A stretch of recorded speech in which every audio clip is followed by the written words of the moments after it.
भारत में चीनी की कमी हो सकती है। आने वाले कुछ सालों में देश के लिए चीनी की उपलब्धता एक बड़ी चुनौती बन सकती है। इतना ही नहीं, हालात इतने खराब हो सकते हैं कि भारत को विदेशों से चीनी मंगवानी पड़ सकती है, क्योंकि देश में एक तरफ से अल नीनो का खतरा आ रहा है, तो दूसरी तरफ इथेनॉल की बढ़ती मांग चीनी उद्योगों पर लगातार दबाव बना रही है।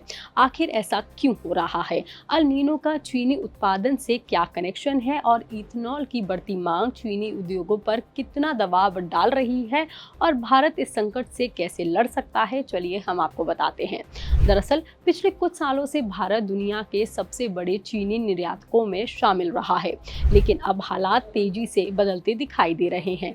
रॉयटर्स की एक रिपोर्ट की माने तो विशेषज्ञों का मानना है कि अगले कम से कम 3 सालों तक भारत के पास निर्यात के लिए बहुत कम चीनी बच सकती है और इसके पीछे दो बड़ी वजहें बताई जा रही हैं। पहली है अल नीनो का खतरा और दूसरी है इथेनॉल की बढ़ती हुई मांग। सबसे पहले बात करते हैं अल नीनो की। अल नीनो एक मौसमी घटना है जिसमें प्रशांत महासागर का तापमान बढ़ जाता है, जिसकी वजह से भारत में मॉनसून कमजोर पड़ जाता है और इस साल जून में बारिश सामान्य से 40% से ज्यादा कम दर्ज की गई है। अब कम बारिश का सबसे बड़ा असर गन्ने की खेती पर ही पड़ सकता है, क्योंकि गन्ना उन फसलों में शामिल है जिन्हें ज्यादा पानी की जरूरत होती है।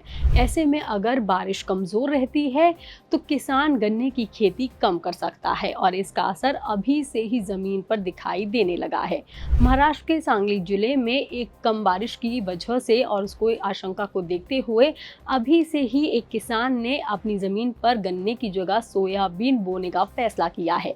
वहीं नर्सरी संचालकों का भी कहना है कि हाल के हफ्तों में गन्ने के पौधे की मांग में काफी गिरावट भी देखी गई है। विशेषज्ञों का ये भी मानना है कि अगर बारिश कमजोर रही तो कई किसान गन्ने की जगह कम पानी वाली फसलें जैसे कि सोयाबीन, अरहर और दूसरी दालों की खेती और कर सकते हैं। इसका असर ये होगा कि 2027-28 के गन्ने उत्पादन पर भी इसका असर पड़ेगा। अब जरा चीनी उत्पादन के आंकड़ों पर भी नजर डाल लीजिए। पहले अनुमान लगाया गया था कि भारत इस सीजन में करीब 3 करोड़ 9 लाख टन तक की चीनी का उत्पादन करेगा, लेकिन अब ये अनुमान लगाया गया है कि ये घट करके 2 करोड़ 70 लाख के आसपास रह सकता है। यानी कि उत्पादन देश के सालाना खपत 2 करोड़ 80 लाख के आसपास जो रहती है वो कम रहने का अनुमान है। अगर ऐसा होता है तो 1 अक्टूबर से शुरू होने वाले नए सीजन में चीनी मिलों के पास सिर्फ करीब 35 लाख टन का स्टॉक बच सकता है, जो पिछले 3 दशकों में सबसे कम स्तर पर माना जा रहा है। लेकिन कहानी सिर्फ एल नीनो पर ही खत्म नहीं हो रही है, क्योंकि दूसरी तरफ से भारत में इथेनॉल की मांग भी तेजी से बढ़ रही है। दरअसल भारत सरकार पेट्रोल में इथेनॉल मिश्रण बढ़ाने का और फ्लेक्स फ्यूल वाहनों का बढ़ावा देने पर लगातार काम कर रहा है, ताकि आयातित कच्चे तेल पर निर्भरता काफी हद तक कम की जा सके। यही वजह है कि आने वाले सालों में इथेनॉल की मांग तेजी से बढ़ने का अनुमान लगाया जा रहा है। उद्योग के अनुमान के मुताबिक वर्तमान में देश में इथेनॉल की मांग करीब 12 से 13 अरब लीटर है, लेकिन 2040 के आसपास ये बढ़कर के करीब 30 अरब लीटर तक पहुंच सकती है। हाल ही में मारुति सुजुकी ने देश की पहले फ्लेक्स फ्यूल कार लॉन्च कर दी है, जबकि hero MotoCorp flex fuel motorcycle भी बाजार में उतार चुकी है।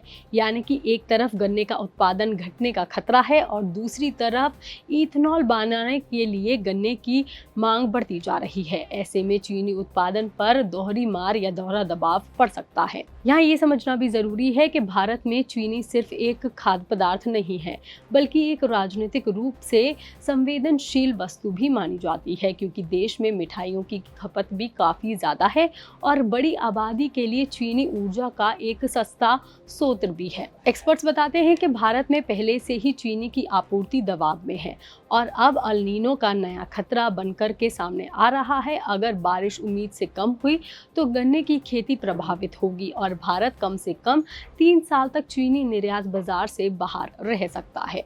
अगर आंकड़ों पर नजर डालें तो भारत ने 2022-23 तक के 5 सीजनों में औसतन 68 लाख टन चीनी का निर्यात किया था, जो वैश्विक चीनी निर्यात का लगभग 10% हिस्सा था। लेकिन इस साल तस्वीर पूरी तरह से बदल चुकी है। भारत ने करीब 8 लाख टन चीनी निर्यात करने के बाद सितंबर तक निर्यात पर रोक ही लगा दी थी। हालांकि सूत्रों का कहना है कि सरकार लंबी अवधि का प्रबंधन लगाने की बजाय हर सीजन में स्थिति की समीक्षा कर सकती है और उसके बाद जरूरत पड़ने पर आगे का फैसला ले सकती है। हालांकि ये पहली बार नहीं होगा जब भारत बाहर से चीनी मंगवाएगा। साल 2016 और 17 और 18 के बीच भी वो चीनी आयात कर चुका है, क्योंकि साल 2015 में जब एल नीनो आया था उसके बाद सूखा पड़ने के बाद गन्ने की खेती प्रभावित हो गई थी।